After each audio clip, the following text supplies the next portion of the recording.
Hello and welcome to True Guidance Tarot. I'm Adriana Teodoro-Dier. I'm a spiritual medium and intuitive reader. I have a message for Gemini energy today. And to let you know how this works, I've asked my guides in spirit to bring a message through the cards that will be deeply meaningful for you as you navigate your journey this week. And as I give the reading, they will continue to put information in and words in, in my head so that the reading really unfolds as we go through it together. If you are new to this channel, welcome. So glad that you're here. And I strongly urge you to consider subscribing so that you can stay in contact with this high vibration information every week. If you're returning, your presence is so appreciated and valued. And I love doing these readings. So let's get right to it because they had me draw some extra cards for you, and that always means bigger message. We have the Nine of Swords for the energy that the universe is sending you. Now, you might be like, why is the universe sending me a migraine? There's a sense that there are some maybe heightened anxieties coming for you or heightened things that are bothering you mentally, because the universe is wanting you to release them. So sometimes the universe isn't always, like the fairy godmother bringing us everything we want, but it's always bringing us what we need. So these may be some long buried mental angst. What? Mental angst pockets. This is a strange turn of phrase there, but they're just areas that have been maybe neglected or not really delved into because of whatever, being busy or what. But everything is kind of coming up. But 9 is a good sign because 9 means that we're ready to be done with it. Now we've got the King of Pentacles coming next, and this is, to me, you're kind of like, no, I got it. All good. And there is, even though this may be happening in the background, you're showing up to be more, I mean this not in a critical way, but it's almost like you don't want people to know what's going on behind the scenes. You're wanting to show up as that strong, confident, well-grounded, secure facade. But what's going on is a lot of questioning and turmoil and those feelings that aren't always the greatest. This King of Pentacles also, he feels he knows everything already, and there's a bit of a resistance to either expanding the knowledge or getting the knowledge from a different source. So just know that you're a little bit at odds with what's coming up. I think because it's so uncomfortable, these must be very deep and strong feelings that the resistance to them is even stronger.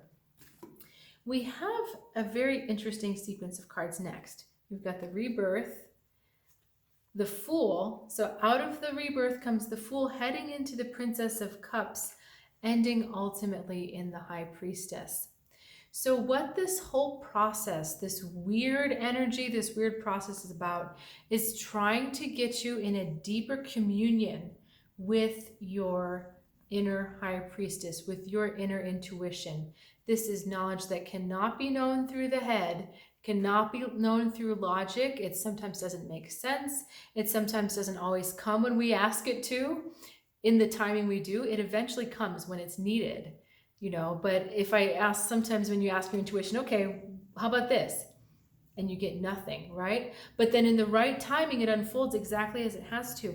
You are on the way to forging a new relationship where your emotions are going to be able to communicate more psychic information than they did before. But we have to go through this rebirth process. That's why we've got this junk coming up, this 9 of Swords stuff coming up, because that is what needs to be killed.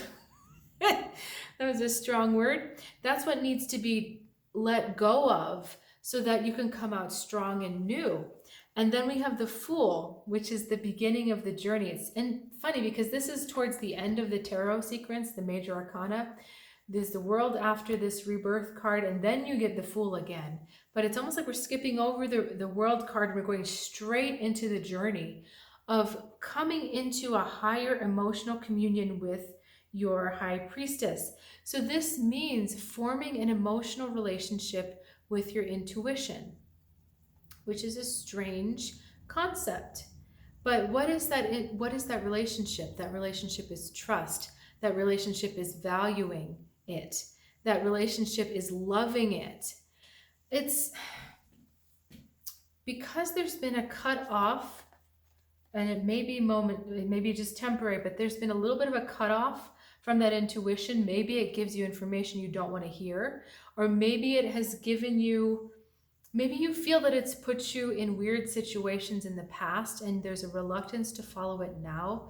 There's been a disconnect from it, and now there's the chance to reconnect with it, but again, in a way that is emotionally nurturing. But it's a give and take, because you have to create that positive emotional pathway, that positive emotional connection to that intuition. And then the intuition is able to flow much easier to you. It's kind of like it's been trying to flow to you, but it can't get through. It can't get through because there's these blocks. Wanting to show up more competent, more in control, more grounded in the reality of the here and now, the mind, and these mental blocks, the anxiety, the worry, all that junk. So there's two blocks it's been trying to get through, and what it's asking for is a stronger connection with it through that Princess of Cups. And it's almost like we've got two cards kind of talking about the beginning, the Princess and the Fool, that this is the beginning of a different relationship with your intuition.